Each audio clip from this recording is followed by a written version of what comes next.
ഇന്ന് നമ്മളെ ഒരു നൊസ്റ്റാൾജിയ റെസിപ്പിയാണ് കേട്ടോ കാണിക്കുന്നത്. ശരിക്കും ആ ഒരു പഴയ കാലത്തേക്കൊക്കെ കൂട്ടിക്കൊണ്ടു പോകുന്ന കുറച്ച് ഓർമ്മകൾ സമ്മാനിക്കുന്ന ഒരു വിഭവമാണ്. അപ്പോൾ എന്താണെന്നല്ലേ, നമ്മളുടെ ഉണക്കക്കപ്പയാണ് കേട്ടോ.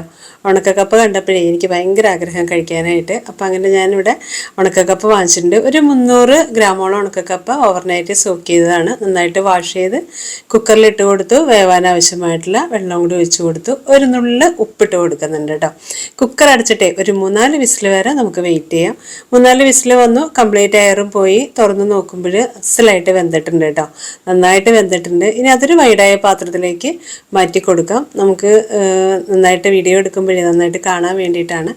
അപ്പോൾ അത് വൈഡായ പാത്രത്തിലേക്ക് മാറ്റി കൊടുത്തിട്ടുണ്ട്. ഇനി ഇതിൽ കിടന്നിട്ട് ഒന്ന് കുറച്ച് നേരം ഒന്ന് തിളച്ച് വന്നപ്പോഴത്തേക്കും നമ്മൾ ഇതിലേക്ക് ആവശ്യത്തിന് മധുരത്തിന് ആവശ്യമായിട്ടുള്ള ശർക്കര മെൽറ്റ് ചെയ്ത് ഒഴിച്ചു കൊടുക്കുകയാണ് കേട്ടോ.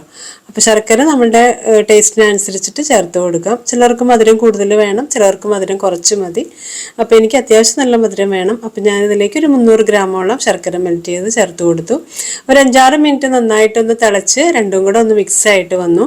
ഒന്ന് ഉടച്ചു കൊടുക്കുന്നുണ്ട് കേട്ടോ. അപ്പോൾ വലിയ പീസ് ഉള്ളതൊക്കെ ഒന്ന് ചെറിയ ചെറിയ പീസായിട്ട് മാറിയിട്ടുണ്ട്. ഇനി ഇതിലേക്ക് നന്നായിട്ട് കുറച്ച് നാളികേരം ചേർത്ത് കൊടുത്തു. നാളികേരവും കൂടെ ചേർത്ത് കൊടുത്തിട്ട് നന്നായിട്ടൊന്ന് മിക്സ് ചെയ്ത് കൊടുക്കാം. അപ്പോൾ ഈ ഒരു ശർക്കരയുടെയും ആ ഒരു നാളികേരത്തിൻ്റെയൊക്കെ ഒരു മണം ഉണ്ടല്ലോ, എന്താ മണം എന്നറിയോ. അതിൻ്റെ കൂടെ നമ്മൾ കുറച്ച് ജീരകവും ഏലക്കായും കൂടെ പൊടിച്ചത് ചേർത്ത് കൊടുത്തിട്ടുണ്ട് കേട്ടോ. ഇപ്പോൾ അടുക്കള മുഴുവനും നല്ല മണമാണ്.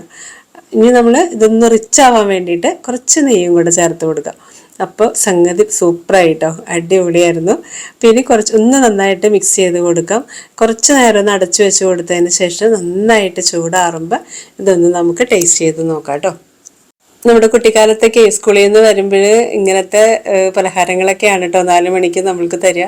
ഇതേപോലെ വാട്ടക്കപ്പ് പുഴുങ്ങിയത്, വാട്ടക്കപ്പ വറുത്തത്, ശർക്കര തേങ്ങയിട്ട് പുഴുങ്ങിയതും വെറുതെ നാളികേരം ചിരണ്ടി ഇട്ടതൊക്കെ നല്ലൊരു ടേസ്റ്റ് അല്ലേ അന്നത്തെ ആ ഒരു വിഭവങ്ങളൊക്കെ കഴിക്കാനായിട്ട്.